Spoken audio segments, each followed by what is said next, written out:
What's going on, team? Welcome to an episode of the Keep Going Podcast, Season 2. This is your co-host, Luke Wheat, coming out of Knoxville, Tennessee. Before the show starts, make sure to follow us on our socials, okay? Twitter, the Keep Going Pod, Insta, the KG Podcast, and YouTube at the KG Pod.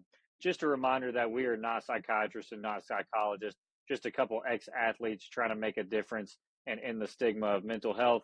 Thank you guys for listening, and let's get to the show. Welcome, team, to episode 85 of the Keep Going Podcast, Athletes Shining a Light on Mental Health. This is your co-host, Luke Wheat, coming out of Alcoa, Tennessee. Pat O'Malley, where are you coming out of, brother? Yeah, man, my beautiful kitchen that my fiance Ashton put together. Love how it's turning out. And episode 85, like any good wide receiver and any good football team always has an 85. Shout out Ocho Cinco. What's up, Dave? Oh, yeah, baby. Grew up watching the Bengals, watching Ocho Cinco run the sidelines. Man, that was a crazy era to be a Bengals fan. That was. What's up, Dave? Where are you coming out of? Yes, sir. I'm coming out of the beautiful state, Colorado here. It's getting warmer here. Great day out here. Where are you coming out of, Scott? Hi, guys. Yeah, Scott Reslow here. I'm in the smallest state in the Union, Rhode Island. Just got back from Nationals, doing some coaching, some recruiting. Really excited to be on the show with you guys, share some ideas, and talk shop. So looking forward to it. You've been a road rat this week. You've been all over the place. It feels like recruiting, coaching, doing the whole 9 yard, whole 10 yards. Yeah, I mean, when I got hired at Wheaton College, it was really an exciting moment because they have no men's volleyball presence at all, and so it was my job to start from the very beginning, and all that is recruiting. It's just absolutely. Taking names and seeing if anybody's interested and seeing if we can find the right fit. And then I also work for South County Volleyball Club, so we took an 18 national team to nationals, and we did okay. We finished 19th out of 77. Had moments where we looked really good. Had moments where it was an adventure. But at the end of the day, a good experience. Absolutely. I love it, Scott. Here's what I'll say, man. And I don't give a lot of crazy intros on this podcast. I've actually been told we don't give a lot of intros at all. For a guy like you, Scott, that just got back into college coaching, you've done some high up Division I announcing for volleyball. You were an NCSA employee with me back in the heyday. It seems like forever ago, but it was only a couple of years back. Scott, you've done a lot in the volleyball world, and you actually helped us out with our first sponsorship, man. So tell me about volleyball and what the game's meant to you, man. So the game, well, I mean, to tell that story, you have to go two steps backward. Like, I was a college basketball player. Like, I played Division III college basketball, and I was okay. I had moments, just like anything else. I had moments where I was pretty good. I had moments where it was a wild ride, and certainly, I'll never forget when I decided volleyball was going to be my thing. It was about halfway through my college career, junior year. We're playing at Juniata, and we took care of business against their basketball team. They weren't very strong, but their men's volleyball team was a national competitor. And if you've played college sports, even high school sports, you know that the one thing that unifies us all is the fact that the bus driver will always be late to pick you up. Every time. Hell, old as time. Right. So we're all sitting there waiting for the bus driver to arrive so we can get out of here. And the men's volleyball team's just setting up shop, and they start practicing and working out. And I'm going, yeah, I want to do that instead.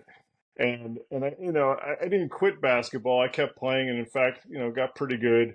But I also helped start, a men's club team at Moravian College where I attended, now Moravian University. And, we started playing, and I was an outside hitter for them.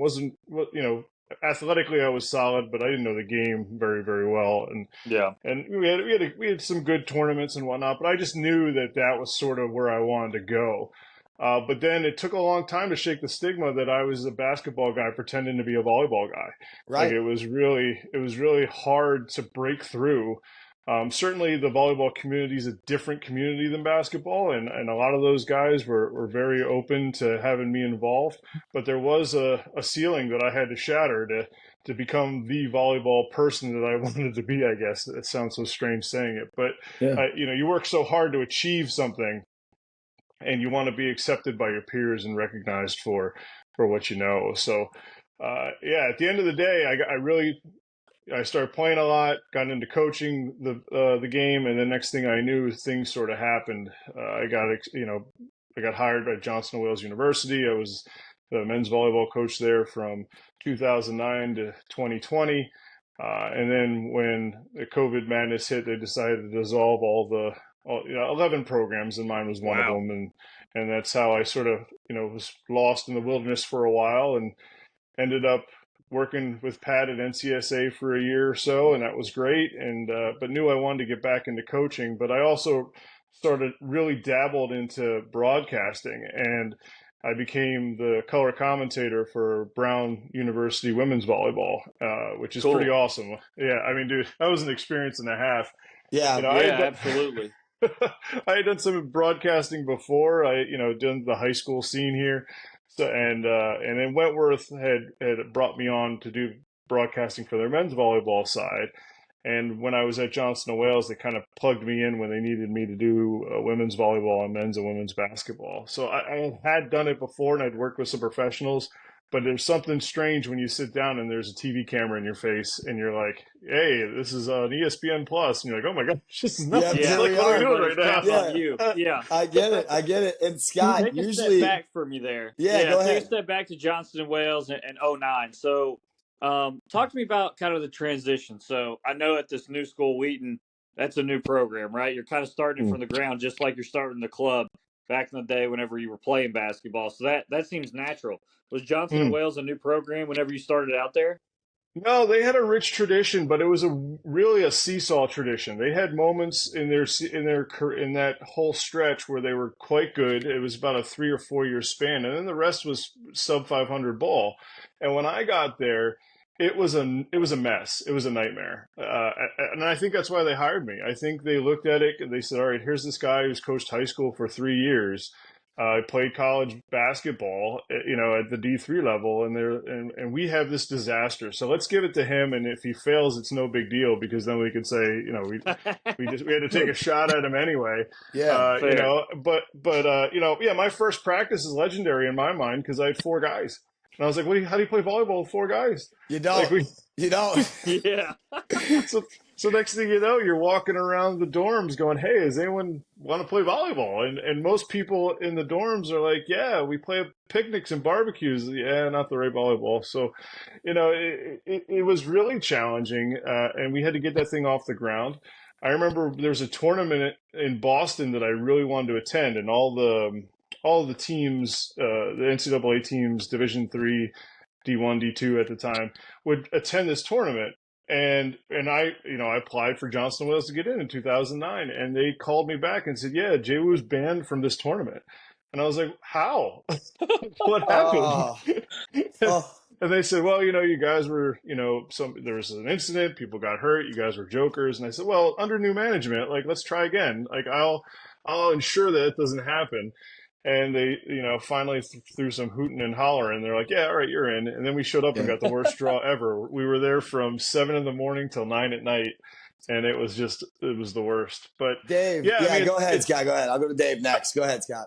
Yeah, it's just, just to finish the thought, it seems that my career is all about really taking on programs at the bottom and starting over and bringing them into competitiveness. And that's a cool place to be from, but certainly at some time we got to win one too. So, No, for sure. And Dave, that's why, and I think Dave is thinking the same thing I'm thinking of. This sounds like Rock Valley. Like, it literally sounds like Rock Valley. Like, the worst school, they go 8-42 before we get in there. And then all of a sudden they won 42 games last year when you get someone like Scott at the helm. You get some good culture players. I don't know if you're going there, Dave, but I'm going to you anyway. So yeah, I want to go into talk a little bit about taking a risk and being in that uncomfortable position where you start with nothing and how to build your program up as well. Yeah, well, I mean, with the Johnson & Wales things, I didn't know what I was getting into. At the end of that story, like when it was posted that job was going to be open in 2009, I fully intended to apply for that job, not get it, and then take that knowledge and that session that I went through, and then build towards the job I really wanted. And of course, they hired me, and I was like, "Oh wow, all right, so here we go." Then the adrenaline starts kicking in. Oh, yeah. And the only way to deal with stuff like that when you're in a situation where you're looking around and it's a nightmare and it's a total rebuild is just hard-nosed work. Like it's the Yeah. only thing you can do. Like back then, we didn't have a lot of the things that we take it for granted now. Like I'm sending envelopes, snail mail letters to recruits everywhere with DVD discs on them saying, Yeah, "Hey, no NCSA back then, Scott. No yeah, NCSA back then. yeah, like now, like I was just juxtaposition, and now I'm in the Orange County Convention Center in Orlando, Florida, and I have every player on my handheld phone, all their information, what their GPA is, what their interests are, and it's like, man, what that would have been like in 2009. Right. Yeah. Right. Exactly. But yeah, you take a risk. I mean, I knew I wanted to be in college sports. I knew I wasn't a high school guy. Like I knew that when Johnson Wales opened up, once I got it, that like it was going to be a hard working job because Johnson Wales isn't a premier a landing place for people. It's really, it was a culinary school. I think it still sort of is, but it's, you don't think when you think Johnson Wales, the first thing that doesn't jump out at you is athletics. You think culinary, you think business, you think, Right. all those things. And so, and like in any coaching gig that you get, you have to take what you have, find the positives, and sort of, get in front of the negatives, and then try to really create what you want to create there. I mean, I don't think there's a bad place to coach. You can be a winner anywhere. But once you're in the mix, it's the one thing you can't do is not work. There's just no way 100%. around it. No like matter you what can't. the situation is, you've got to put your best foot forward, 100%. Yep. If you're able to say every night that you gave your 6 hours of real dedicated work to what the cause was, I mean, you're okay with that. And next thing you know, 2009 was rough. Although we made the playoffs, we made the Final Four in the Great Northeast Athletic Conference. 2010 was the worst year I ever had. It's the only year I didn't make the playoffs as a college coach. So that was a disaster, and it had a lot to do with recruiting. And I could honestly say that with that year, I kind of took my foot off the gas slightly because I had a lot of guys, recruits verbally commit to me and then pull out. And it's interesting in that vein because what someone tells you, you try to take it at face value, but you got to bring it all the way home, right? Like, and that was the first big lesson of a college coach for me was like, hey, kids will say many things. I mean, they may like you and they may not be intending to give you a false sense of security, but like things can change on the dime. So until that kid signs on the dotted line and is in your gym, anything's possible, and you can't just rely on that. So I got burned there in 2011, and then from there, 2012, we made the changeover, and next thing you know, we're a national competitor, and we're in the mix in the conference every year. So absolutely, it's definitely that's how that went. And then with Wheaton College, it's just a second chance. I finally get another chance to make a crack at it, so I'm really excited about that. I'm excited about it too, man. And I think you have a program once again, like what Dave touched on and what Luke touched on, where you can come in and you get to mold these young men and women at any level. I'm talking about just coaches in general. You get to mold these players into what a good program can look like and what good kids can look like. What I want to touch on is at a Wheaton College, right, where you're going around trying to find players, you're trying to find quality kids to bring on. What do you look for on the mental side, and what do you plan on to instill in your program in the mental health side? So that's a great question. When you're recruiting, so we're a high academic school, Wheaton College. So we're not Ivy League, but we're second tier right below that. And it's one of those things where if you might not be able to get into MIT or Princeton or Harvard or Vassar or NYU, we will probably be your next bet. Us and Hobart and some other schools that are high academic. So those certain standards have to be reached before we sort of have a conversation. But I tell you, the mental health side of things, I'm really proud of the fact that I'm a way better coach on that type of side than I was when I started. When you get in 2009, 2010, and I'm in my early 20s or mid 20s, I guess. I'm an old dude. The more I think about You it, don't look it, Scott. I'm an Scott, old you We don't dude. love look it. it, my We man. love it. That's just experience, baby. Yeah, exactly. Thank you. Um, I wanted to win. Like I wanted to, just as I started this podcast, like I wanted to win. I wanted to fit in. I wanted to be accepted as a volleyball person in the volleyball world. And so a lot of my focus was based on how are we going to get those W's. And now with the second chance, certainly winning matters. There's no way around it. Like it's part of the college job, and if you can't win, a lot of times your pink slip is coming. Mm-hmm. But at the same time, now it's more for me about really helping players get to whatever their next level is. Yeah. Whatever we can do to get that person to the next playing level, but also the next level in terms of their life is really valuable. Because at the end of the day, and I had this conversation with a couple of coaches that I really trust at nationals, nobody remembers the games. Like nobody remembers, the performance they had mid-season against a conference opponent. What they remember was the trips with their friends, the trips with the teammates, the things you did together, the adventures you had, and almost they remember the grind. They remember all the weight room sessions. They remember all the scouting room sessions, the video sessions. So if you can sort of take that and juxtaposition with where a lot of kids think the value is, like winning that championship. Yeah, that might be a great moment, but that's not going to be the one that sticks with you. Like when I was playing college basketball, we my first year we won the division, we won the conference, and got to the NCAA tournament, which was really nice. But I don't remember any of it. Like, and that No. could be age again. That could be age again. And I wasn't a prime factor. I was an off the bench guy, and I came in rarely, but I had a job and I did it as best I could.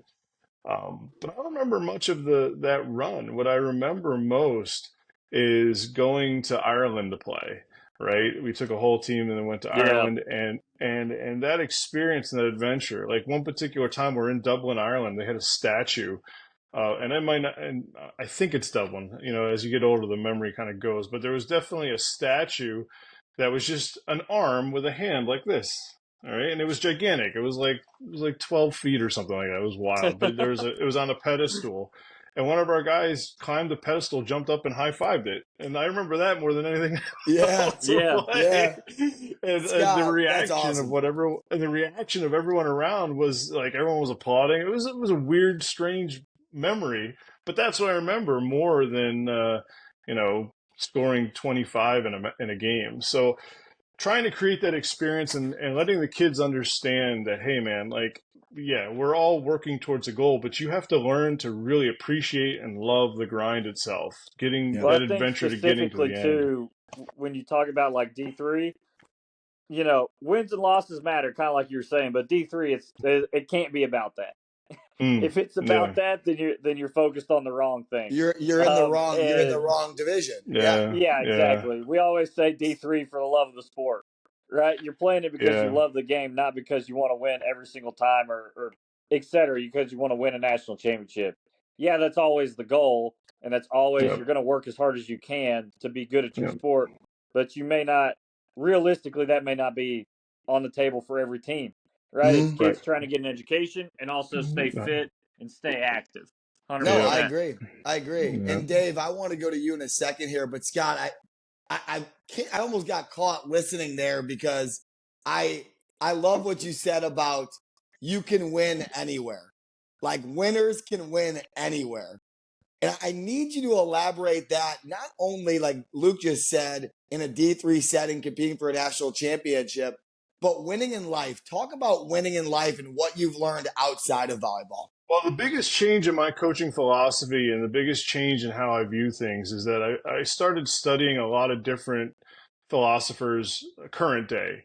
And one of the things that I really sort of latched on to, and again, these aren't exactly original thoughts, but they're thoughts that I've gotten from other people that really have changed the way I do business.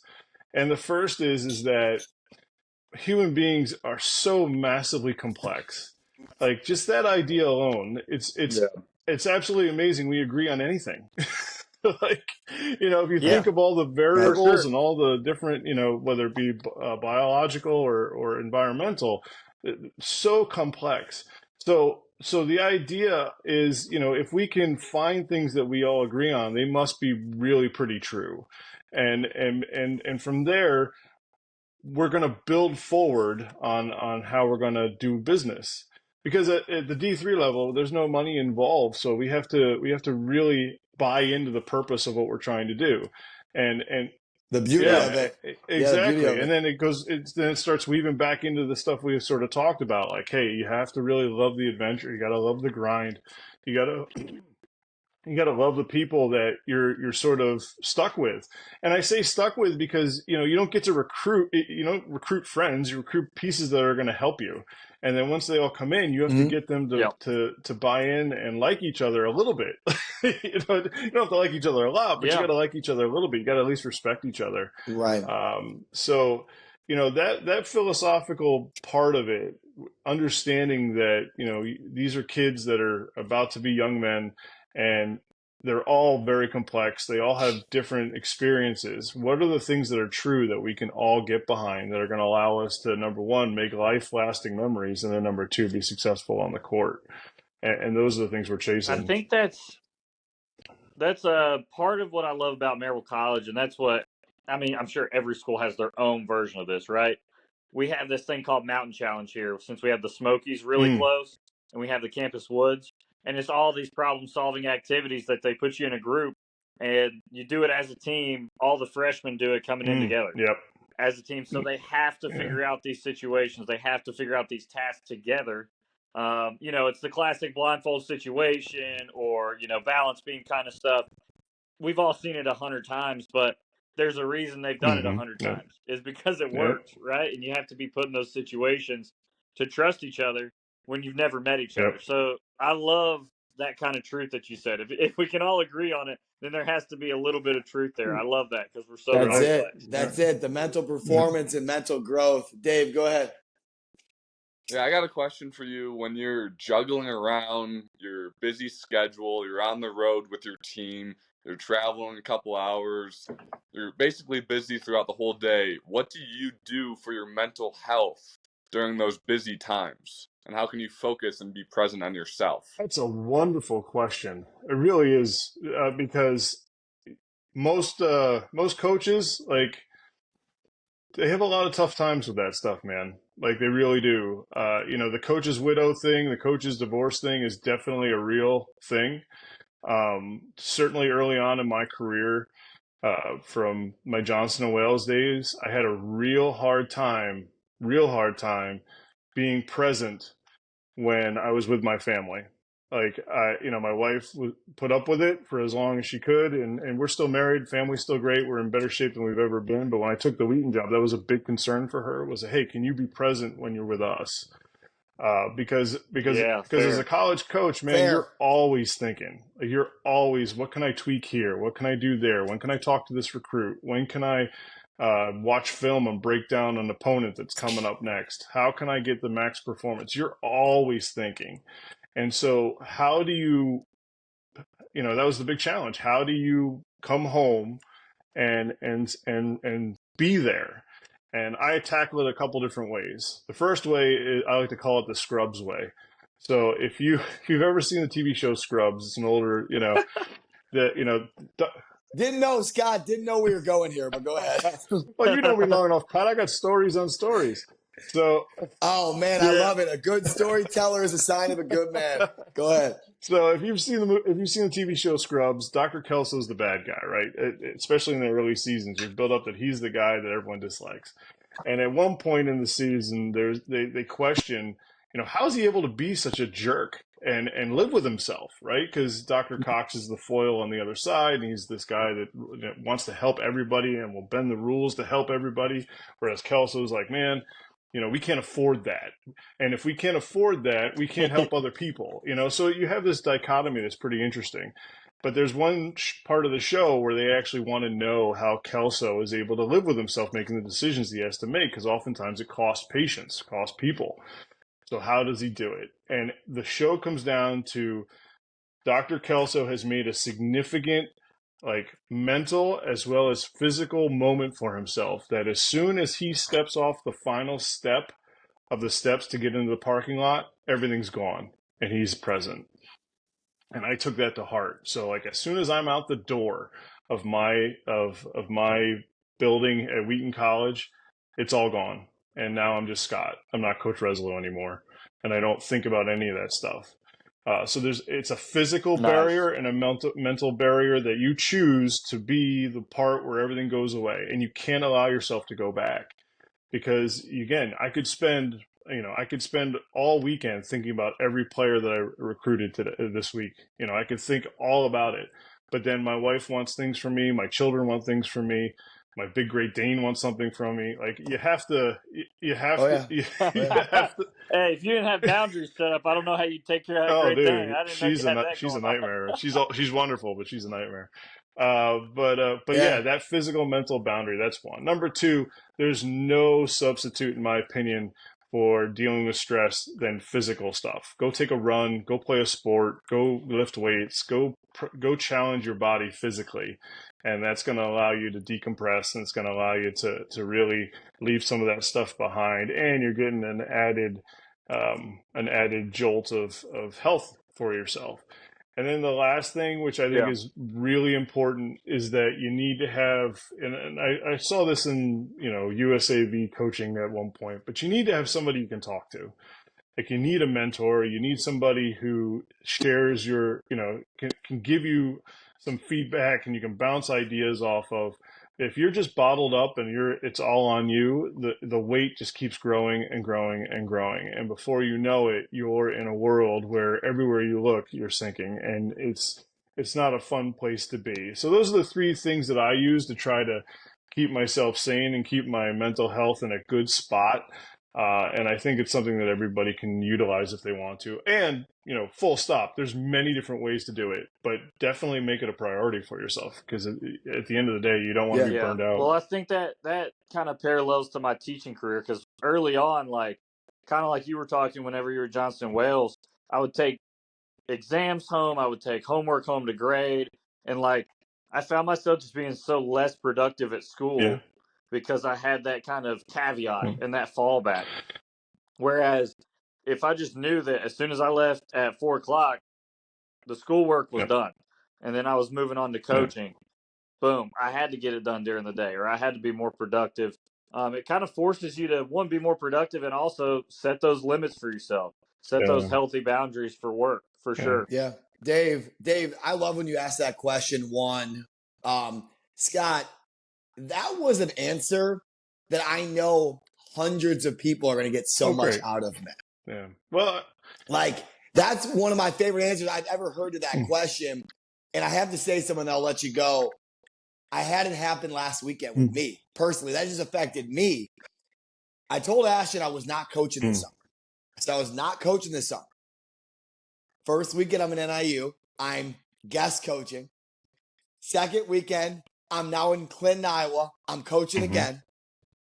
This weekend, she looks at me on Friday, and I'll show you the board. I'll show you behind me. Hold on.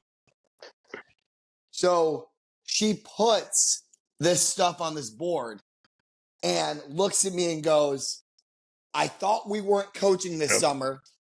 I would really like you not to be coaching this summer. Look. And that was a big look in the mirror moment going, I'm a man of my word. I'm not balancing this well. It's not working for her. And when you have a family, you can't do stuff like that. There is no more sobering moment than when your significant other or your wife or husband or whoever, whatever, there's no more sobering moment where they're in tears and they're saying, it's not fun being married to you. And once that happens, it breaks your heart and you're like, well, why is that? Why is that? And it's because you're not here, but I am here. No, you're not. You have to be present. So when Wheaton came along and it became, hey, because I asked her, I've had, Pat knows this, but I've had a bunch of people reach out to me to be their men's volleyball coach since 2021. A bunch. And but a lot of it had to do with relocating, and my wife didn't want to. And she's like, "We're living in Rhode Island, and that's where we're going to be. And if you take a coaching job somewhere else, we'll miss you. But this is what it's going to be." And see you later. See you Yeah, later, have fun, Connor. but we're not going to be there. So Yeah. you have that. So that's part of the thing. And so when Wheaton came up, and it was 40 minutes away from my house, and I was like, all right, 40 minutes is a commute I can do. But the final thing came down to asking my wife, hey, is this okay with you? Can I do this? And she said, as long as you're present when you're at home, it's a go. And so I've really been very, very cognizant of that. Like, as soon as I leave the Wheaton gymnasium, I am absolutely here for my family. I think for you, Scott, and Pat specifically, Dave, I don't know kind of your personality as much as Pat and Scott seems to be, but you guys kind of need that check. You need your wife, Pat. You need your fiance. Like, you guys are gonna do it, like 110%. You guys are gonna coach your ass off. You're gonna work your job as hard as you can, and maybe not turn it off unless you have somebody come to you and say, look, you've done enough this week. You've done this, this, and this, and this. And that's, that shows your all's personality that you want to do such a good job at your job. But it also shows that you guys have done well picking your significant other and picking the people around you that they're going to keep you healthy and keep you in check with yourself as well. For sure. It's tough. No, Scott, no, it absolutely is. I'm glad we're touching on this because as I'm walking out the door to go to my job to go give lessons right now, you have to find, and Scott, you'll touch on this, like, you have to find time to be with your family. Like, when Ashton came home, her part-time job now is softball teaching at my facility where I teach hitting. So now she just walked out the door, made me cinnamon rolls, and said, I hope you're not late to lessons as I'm following her right now. Like, you just have to find pockets of time where, like, you make family that priority every single day. Or, Scott, you start having that conversation. Are you a father or are you a coach? You can be both. You can't be one or the other. Yeah, and just to touch on what Luke talked about, picking your significant other is sort of interesting. There's different ways to do it. There's different, avenues. And again, it goes back to how complex we are as human beings. But for me, it was crucial. I wanted somebody who was my intellectual equal and who was going to challenge me from start to finish. And I definitely succeeded there. Definitely, hitting above my pay grade. But I'll kick the coverage. Yeah. But that's the goal. I'd say that's the common thread amongst us. Yeah. Oh my goodness, it's not even close. I outkicked the coverage by 60 yards. Yeah, I'm about to say. But she's been, there are times where I'm a knucklehead, certainly, and I'm definitely not without sin. But she's been so great, and to keep me around when she had plenty of opportunity not to. And at the end of the day, that's the person you want, that's loyal, but will definitely call you out on your stuff and get you back in line if you're straying too far from where it needs to be. And certainly, and it goes back to that support stuff too, right? Like, you talk about a mentor, someone to talk to. That's a different person, but your home life has to be supportive about what you're doing. And my goal for her is to be a supportive at anything she wants to do. Like, I know that I'm taking up hours and hours and hours in this job of trying to create a winner at whatever college I'm at. So whatever she wants to do, I am going to be there, and I'm going to make sure that she knows that I support everything that she does. And it's been really important to me to really hit that home. Scott, that's awesome, beautiful, man. And I think friends and family members, the same thing applies. Like Scott mentioned, the mentor piece. I think your support group is so heavy. When the waves get rushed, when the waves get rough, I should say, when things are getting crazy, rely on that support group. They're going to have your back. We touch on it every week on this podcast. Scott, I know we're coming up on that 30-minute mark. I really want to get you back to your Sunday because I said the family stuff is important to you. Do you have a keep going moment that we haven't covered so far? Something that shook you to the core, got you down to the, kind of down to your knees and broke you for a little bit, but you got through it? So when you're a college coach, one of the things they don't tell you is that you're going to be dealing with something at some point with some player that you never thought you would deal with. You love your sport, you do a lot of time and you do a lot of preparation and you do a lot of team building and you try to help these athletes get where they need to go. But then you have your player come in tears saying that, he's thinking about self-harm or doing something awful. And you're the guy that has to deal with that. And certainly if it's a real extreme, the move is quite simple. You got to find that person professional help because you're not the guy to do it. You're not a professional, psychiatrist. You're not a professional psychologist. Right. So you got to make sure those guys get the help that they need. But you're the first guy that deals with it, and you probably have the biggest relationship short of that person's parents on this situation. Right. So you're really having to be the first line. And I had to deal with something like that. Like I had a big guy who I liked quite a bit, recruited. It was a good recruiting process. And then we find out that like things are really going badly and he's thinking about doing something awful. And you have to deal with that. And gratefully, he didn't act on that. And he got professional help. And now he's in great shape. And actually, he might be helping out with my club that I coach at in the future. But there's these moments. Yeah. There's these moments where you're just like, I really hope I said the right thing there. Like, I really hope that, Absolutely. like I was in the right, and look, I'm probably more emotional than I need to be. Like I'm Swedish, so I always look like I'm not, but behind the face, like there's always like, oh my gosh, like, this is so important. I got to hit this right or else, God only knows what'll happen. So, when that scenario occurred and like, I've had at least 4 guys in my career that have been, hugging me, sobbing about something that was going on in their personal lives. And, and they're far away from home. Like their parents aren't there and it's just me. And those are the moments where it's like, all right, well, number one, you got to be compassionate. Like you have to understand that these kids are going through tough times and tough times at a time when your head isn't straight. Like God only knows what I would have been, Scott Reslow at 19, 20, 21 is not Scott Reslow at 47. And that's one of the beautiful parts of it. We all grow into different people. And, if you think you're going to stay the person you are at 20, like, no, you're going to be a totally different person by the time you get up. But like at that time, there's so many things going on in your head. Like you need somebody that can be the backbone and talk sense if need be. And that's a lot of what coaching is. Yeah. You got to have a sounding board. And that's a lot of what coaching is. You got to. It's what coaching is. Hey coach, this happened. What do I do? That's the line. Hey coach, this happened. What do I do? You've earned it. You've earned it, Scott, because you've earned it, right? You've earned that relationship. And not only that, but this is a great lesson for our athletes and our coaches too. If you go to someone and you get the answers that you want, you feel better, keep going to that person.